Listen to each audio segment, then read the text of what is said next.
What's going on, everybody? My name is Tyler, and as we are just a couple weeks into the decade of the 2020s, the stars that started out the 21st century in the NBA are all but retired or up there in age. You got the guys who were the young stars of the 2010s. They're up now in their 30s. So now it's time to take a look at who's going to carry the NBA into the next decade. Today I'm going to be ranking the top 10 NBA players currently under the age of 25. I don't care if they're 24 years and 364 days. If they're younger than 25, they can be included on this list. So guys like Giannis Antetokounmpo, who is currently 25, although I think he probably will be the best player in the league for the foreseeable future, he is not eligible on this list. I'm going to be looking at players' current stats, or their stats over the course of their first X number of seasons. Have they lived up to their expectations that were set for them when they were drafted? And if I were starting a team, who would I want to be the focal point of my franchise for the next 10 years? I will say right now, Zion Williamson is not on this list because as I'm recording this on January 19th, Zion has yet to make his debut. So I just can't have him on here because we haven't seen what he's done yet. Although I hope he has a really good career because he was a remarkable talent out of college. But with all that out of the way, let's get it started. Coming in at number 10, we have Ja Morant. In his rookie season, Morant is lighting up the league. He was the number 2 overall pick to the Memphis Grizzlies, and Morant, currently 20 years old, and is the clear frontrunner for Rookie of the Year this season, and has Memphis currently in the hunt for the 8th seed in the Western Conference. So far this year, Morant is averaging 18 points per game, 3.5 rebounds per game, 6.9 assists per game, has a PER of 18.86, and shooting 49.4% from the field and 40.7% from three, ranking him 1st, 14th, 1st, 4th, and 6th. In all those categories, respectively, amongst rookies. He is flat out the best rookie so far this year, and I think he has benefited the most from Zion Williamson not playing because everyone has just wanted to see Morant play. At the time I am recording this, Memphis currently sits in the 8th seed in the West with a 20-22 record on a 7-game winning streak. Morant is a highlight machine with his handles and his high-flying ability. He just turned down the invite to the dunk contest, which sucks. I hope he does it again. Hope he does it in the future, but he's going to be box office for the next 10 years and most likely beyond. The key for Morant is keeping himself healthy. We have already seen so far this season that he's not afraid to try an insanely risky dunk, and he just gives it 100% every time he's on the floor. So that can be dangerous. We've seen guys, the guy I think about is Derrick Rose. Derrick Rose, in the early part of his career when he won his MVP, was dunking on everybody, just very explosive, giving 100% effort. Then he had the ACL injury, and he really he's never been the same guy, straight up.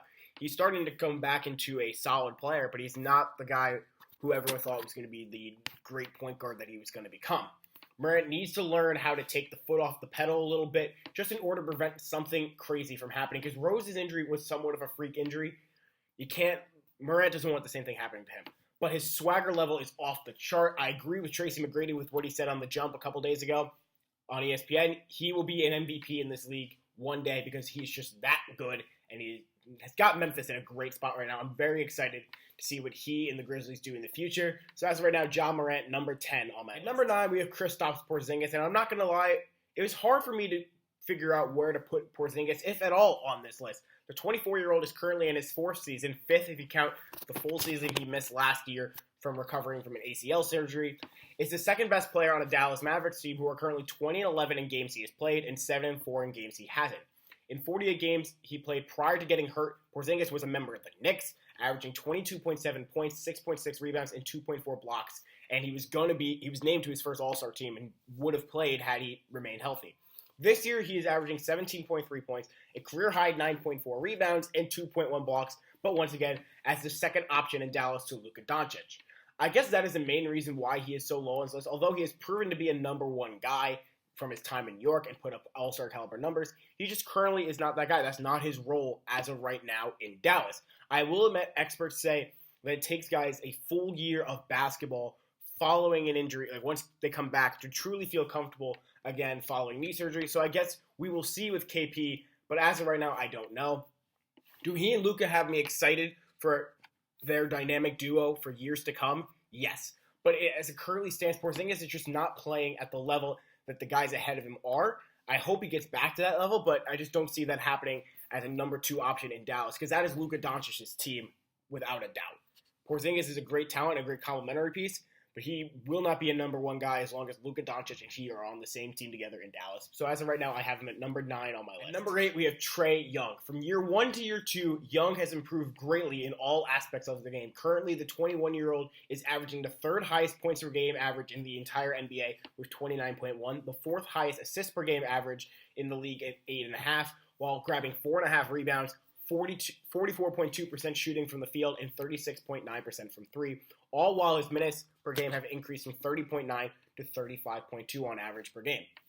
The issue with Atlanta is that Young is putting up these kind of numbers, and it has not yet translated into wins, as the Hawks have the worst record in the Eastern Conference and 2nd worst in the entire NBA, sitting at 10-33.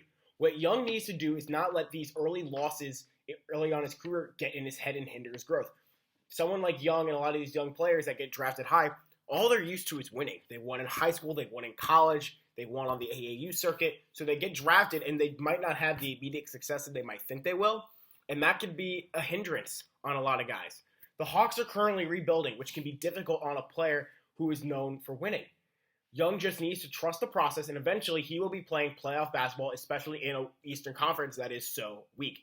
Young, similar to Morant, is a walking highlight machine, and I am extremely confident that he will be an all-star this season in Chicago when his game is played in a couple weeks. I cannot wait to see what Young, John Collins, Kevin Huerter, etc., and those other young pieces in Atlanta grow to become, because they have the potential to be scary for many, many years. I think they could be better than that 2015 team that was number 1 in the Eastern Conference, because the talent level as of right now, the potential for that talent is huge, and Trae Young is the main reason for it. So as of right now, he is number 8 on my top 10 players under 25. At number 7, we have Jayson Tatum. In his 3rd season, the 21-year-old Tatum is having his best season by far. Although he's shooting his worst percentage from the floor at 42.9%, Tatum is also taking the most shots per game of his career with just over 18 a game, and is averaging career highs in points per game, assists per game, and rebounds per game with 21.2, 2.8, and 6.9 in each category, respectively.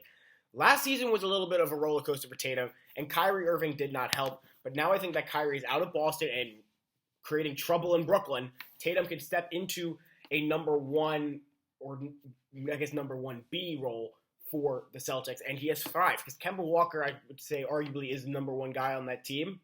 Tatum is the 1B. They're both very talented players, and I think Tatum can carry this team into the future. The Celtics currently sit 27-14, 3rd in the East. I will say, though, the Celtics are about a game and a half ahead of Philly, who are the 6th seed. So it's not like they're running away with anything. They could definitely drop to as low as 6, maybe even 7 or 8, depending on how well everyone else plays. But Tatum, along with Jaylen Brown, have a nice foundation in Boston and can carry the Celtics for years to come. The reason why as Tatum isn't higher is because the guys ahead of him have either been all-stars or have far exceeded their expectations set for them when they were drafted. Tatum was number 3 overall pick in 2017, so it's kind of expected he play like this, if not better than how he's currently played. So if Tatum, I want to see him take it to the next level. He probably will be an all-star this year, given how weak the Eastern Conference is, and that he is the best player or second best player on a Celtics team that's 3rd in the conference. But he is a really good player. I want to see him become a great or really great player. And as of right now, he's just not there yet. Can he get there? Yes. But as of right now, I have Jayson Tatum at number 7 on my list. At number 6, we have Karl Anthony Towns. In his now 5th season, the 24-year-old Towns is playing solidly by my estimation.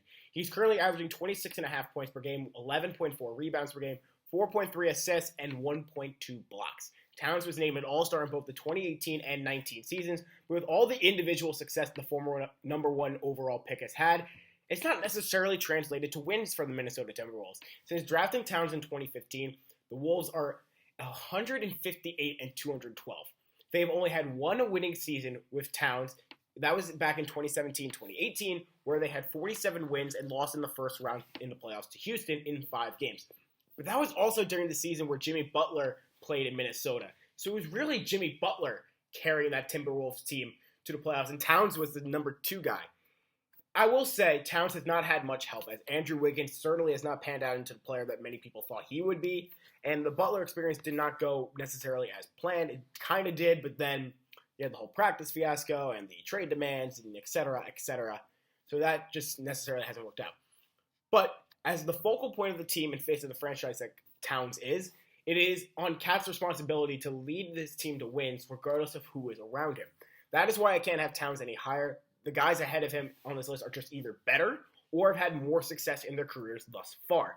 Great talent, but I want to see his team have more success. So Karl Anthony Towns, I can only have his number 6 on this list. At number 5, we have Ben Simmons. At the age of 23, Simmons has emerged as an unstoppable force in the NBA.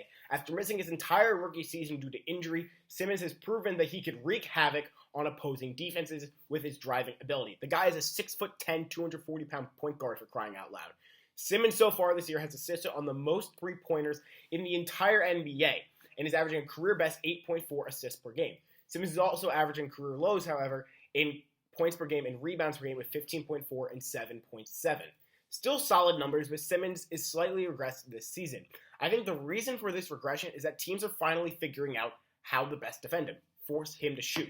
In his career, Simmons has only shot 22 three-pointers, has made 2 of them, both of which have came this season. In his career, he has attempted 2,420 shots. That is less than 1% of those shots have come from the three-point line or beyond. This is a league where teams live and die by the three-pointer, and Simmons refuses to shoot him. It's not even that he can't shoot him and won't make him. He is refusing to take him. Don't get me wrong, Simmons is a really good offensive player. He attacks the basket like no other. But even if Simmons and the Sixers want to take the next step, Simmons needs to take shots. I liken Simmons to LeBron James. LeBron James was a great driver of the basketball early on in his career, but even he could shoot the basketball a little bit. Simmons, it's not that he can't, he just won't take the shots. You'll miss 100% of the shots you don't take, a la Wayne Gretzky. That is why I have Simmons here on this list. He is a hindrance on his team somewhat. When you have Joel Embiid healthy and on the floor, Al Horford and Simmons all on the floor, they just can't play together because it just clogs up the lane. Although Horford and Embiid could step out and shoot the three ball a little bit, they're better near the basket. And when Simmons needs to have the lane to drive, it just won't end well for the Sixers. Ultimately, however, Simmons is a great young talent and has the potential to dominate dominate in the decade of the 2020s. At number 4, we have Donovan Mitchell, and at age 23, Mitchell did not have the expectation to be an all-star caliber player when he came out of Louisville back in 2017. But the former 13th overall pick has been nothing short of amazing in his so far young career. This season, Mitchell is averaging career highs in points per game, assists per game, rebounds per game, field goal percentage, free throw percentage, and three-point percentage, averaging 24.8, 4.4, 4.3, 46%, 85.3%, and 36.4% respectively in each category. The Jazz are also 4th in the West, 5 games back of first with a 29-13 record. Mitchell is the clear number 1 guy in Utah, and for the most part, in 16 career playoff games, has shown proven he could show up in big games, averaging 23.4 points on 38.9% shooting from the field. Mitchell is a guy more so known for his driving ability and his ability to attack the paint with monster dunks. So the one thing I would say is that he needs to improve as a shooter, just so that defenses don't see him as one-dimensional and have a basic blueprint as to how to guard him. He can knock down the jump shot and will shoot outside of 5 feet, unlike some other guys I've previously talked about, Ben Simmons. But Mitchell if he can just improve his jump shot a little bit, he can go from good to really good real quick. Otherwise, though, Mitchell has shown that he has a bright career ahead of him, and I am excited to see what he and the Jazz do in the future because they got a nice core, and I definitely think they can make a dark horse run for a Western Conference title this season with all the pieces that they have. So as of right now, Donovan Mitchell, number 4 on my list. Number 3, we have Devin Booker, and now his 5th season as a member of the Phoenix Suns, the 23-year-old Booker has proven to be one of the top offensive players in the NBA. This season, Booker is averaging 26.2 points, 6.3 rebounds, 6.3 assists and 3.9 rebounds. I have my script here and I'm just messing it all up. On 50.5% shooting from the field, 35.7% from 3, and 91.4% from the free throw line. Where Booker struggles, however, is on defense. Out of 485 eligible players, Booker ranks 371st in defensive rating. Of the players in the league who play at least 30 minutes per game on average, Booker ranks 111th out of 186 in defensive rating. And amongst guards who play 30-plus minutes a game, Booker ranks 33rd out of 48 in defensive rating. I can go on and on just lowering the criteria, but you get the point. Booker is a not great defender. He's a bottom-tier defender, bottom-third defender in the entire NBA. Not to mention, since drafting Booker in 2015, the Suns are 105 and 265, with the most wins they've had in a single season was 24. although that is likely to change as Phoenix currently has 18 wins in 42 games so far this season. So why is Booker so high on my list? The answer is twofold. One, Booker is arguably one of the top 15 offensive players in the entire league, and he is so good offensively that he can just take over games, and it doesn't really matter what his defense is because he will put up points night in and night out. And number two, he has far surpasses expectations from where he was drafted. As a former 13th overall pick like Donovan Mitchell, Booker has received consideration to be an all-star each of the last 3 seasons or so, and no one really expected that. They might have expected he'd be a solid player, but not the level of which he's at. It finally seems that Booker and the Suns are starting to turn things around, and hopefully that is the case for Phoenix, as there have been rumblings that Booker might decide to ask for a trade or try to just get out of the Suns organization. Hopefully that doesn't happen because they got a nice core with Booker, DeAndre Ayton, Ricky Rubio, and I'm trying to think of other guys on the team, but that's how little I watch the Suns, to be quite honest. The only reason why I watch is Booker, and he is just a phenomenal player to watch, and hopefully just they turn it around in Phoenix because they're just wasting his talent. But as of right now, I have him number 3 on my list. At number 2, we have Nikola Jokic. Jokic started his career slow, but in recent years has emerged as a top 5 center in the entire NBA and one of the best players in the league overall. Jokic is currently 24, turning 25 in February, and the former 41st overall pick has met and exceeded his expectations set for him when he was drafted in 2014. And now his 5th season, Jokic is currently averaging 19.2 points per game, 9.9 rebounds per game, and is one of the top passing big men, averaging 6.4 assists. Jokic is not the greatest on the defensive end, but he's one of those guys who one game can score 30, the next grab 20 boards, and after that dish out 12 assists. He is so versatile from the center position.